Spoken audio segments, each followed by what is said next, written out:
But then there's also the spiritual risk. Children are at risk spiritually in the schools. Why? Because the schools are doing everything in their power to undermine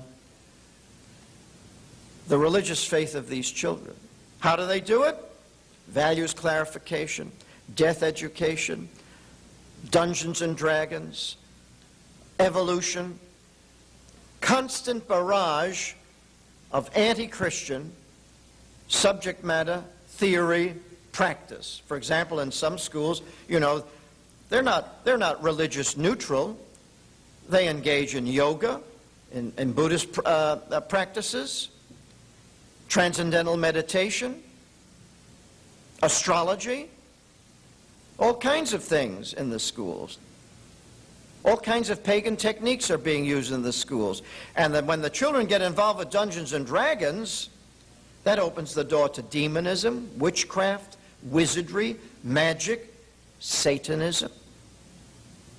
Satanism is now rampant in this country. I understand there's a lot of it in California. Children are being ritualistically murdered in this country by Satanists. There was that 2020 show that also suggested that Satanists are also practicing cannibalism in this country. Can you imagine people in this high-tech, supposedly scientifically advanced society now engaging in cannibalism? What they do is they cut out the hearts of their sacrificial victim, and then they cut it up into bite-sized chunks and pass it around, because that's what Satanists do. You know, so the Bible knows what it's talking about when it talks about man's sinful nature. John Calvin knew what he was talking about when he talked about man's innate depravity.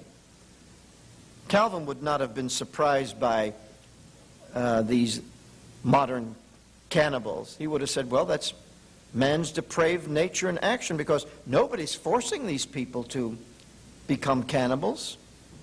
Nobody's putting a gun to their heads telling them to do this, but they have been sucked into this whole satanic trap.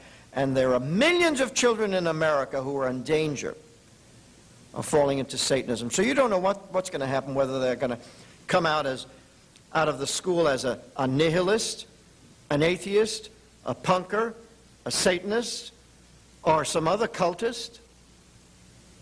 Take your choice. You have no idea what your child is going to come out, especially with the rock music. And of course, many of these children are led into suicide by Satanism.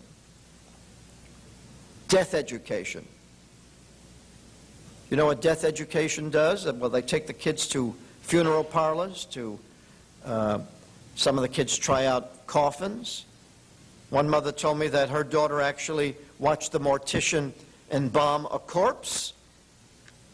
Isn't that a wonderful field trip?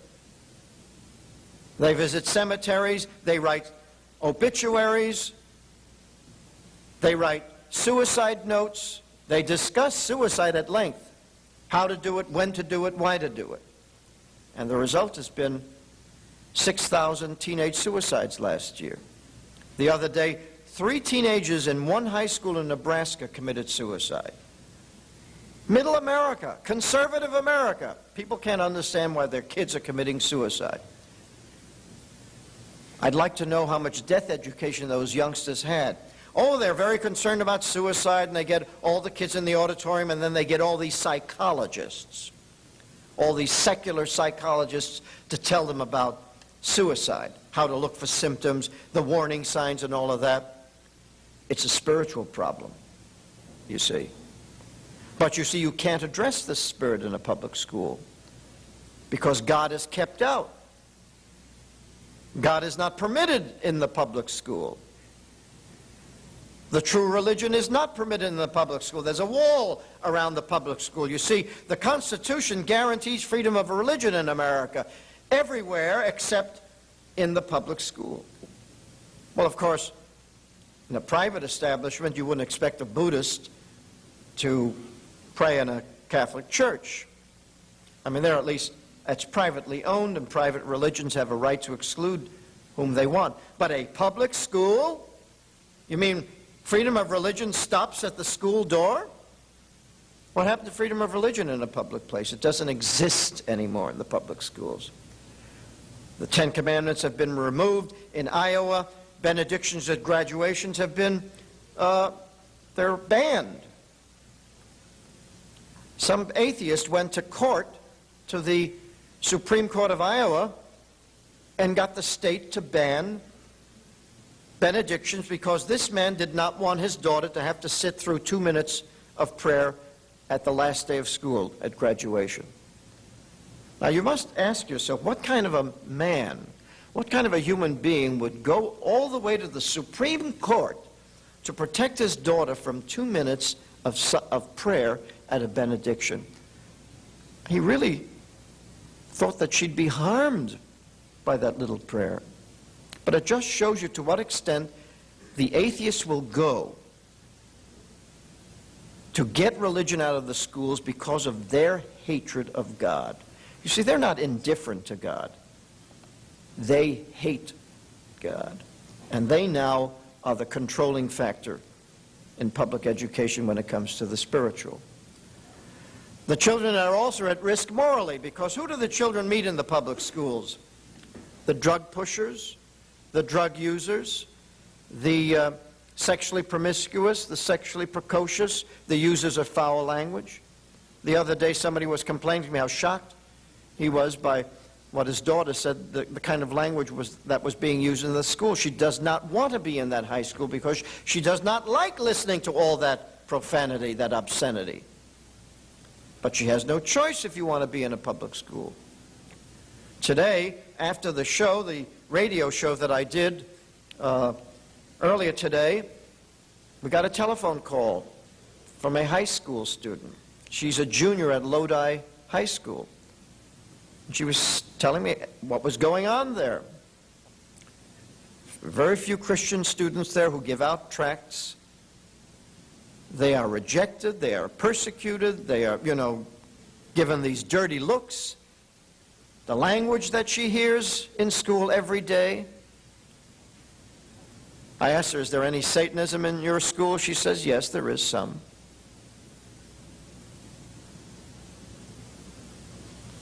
The drug problem, I don't have to tell you about the drug problem in the public schools. I mean, you put your child in a public school and you have no guarantee he's not going to come out a drug addict. Because what have the schools become? They've become the marketplaces, the chief marketplaces for drugs in this country. Why? Because that's where the customers are. These gullible kids that are now getting on cocaine. And then the sex. You know what because teenage pregnancy now is so rampant, so epidemic, you know what the schools are now doing? The high schools are now giving out pills and condoms to the youngsters. That's their way of dealing with the sex problem. Go ahead and do it, they're saying. And now what they want to do is start teaching sex education in kindergarten. Isn't that interesting? The more sex education we teach, the worse it gets, and their solution is always to teach more sex education.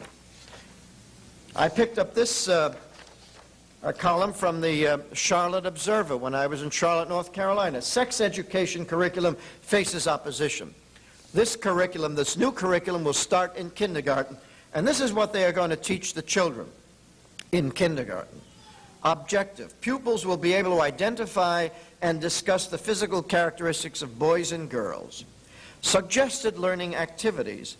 Discussion using correct terminology for body parts, charts, and games.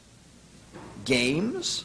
What kind of games do you play in kindergarten to teach children about sex? This is getting weirder and weirder. But that's the educator's solution to the problems. You see, you can't do what you can do in a Christian school, simply tell the children that thou shalt not. It is a sin. It is wrong. They can't do that in public schools. They can't even frighten them. You see, now we've got all these diseases. Here they're giving the kids pills and condoms when they should be telling them that, have you heard of AIDS? Chlamydia, that's a new one. You know, there are new diseases coming up all the time. Chlamydia is the latest. And of course, there are the old standbys like syphilis, gonorrhea. Gee, if you only catch syphilis and gonorrhea, you're lucky, you know. There's hepatitis, there's herpes, there are warts, you name it. My God, there are so many of these diseases. And the rock music encourages sexual promiscuity. The schools are handing out pills and condoms. What protection do the children have against all of this? None whatever. And then the final risk is the physical risk, because what happens in the public schools? The children go to school with knives, chains, guns. There's a recent article in National Review in December. This is what it says. Each month, 3 million high school students are victims of crimes in school, including 2.5 million robberies and thefts. 282,000 students are assaulted in school every month. At least 125,000 teachers are threatened with physical violence each month. 1,000 teachers a month are assaulted badly enough to require medical care. 500,000 high school students say they are afraid in school most of the time. High school students are subjected to 525,000 attacks, shakedowns, and robberies every month. Well, when you consider the academic risk, the spiritual risk, the moral risk, and the physical risk, how could any parent in his right mind put his child in that kind of a school? As a matter of fact, I think there ought to be a sign on every school, public school in America saying, warning, the Surgeon General has determined that this school may be hazardous to your child's health, safety, and welfare. It's legitimate. I mean, what's more dangerous, smoking or committing suicide, becoming a drug addict? You don't know what you're going to get. The parents of America are playing Russian roulette with their children's lives in the public schools. Russian roulette. You don't know what you're going to get. You don't know if you're going to get a functional illiterate, a dyslexic, a learning disabled youngster. You don't know if you're going to get a drug addict, an atheist, a nihilist, a Satanist. You don't know if your daughter's going to get pregnant or your son catch a venereal disease or get hit over the head.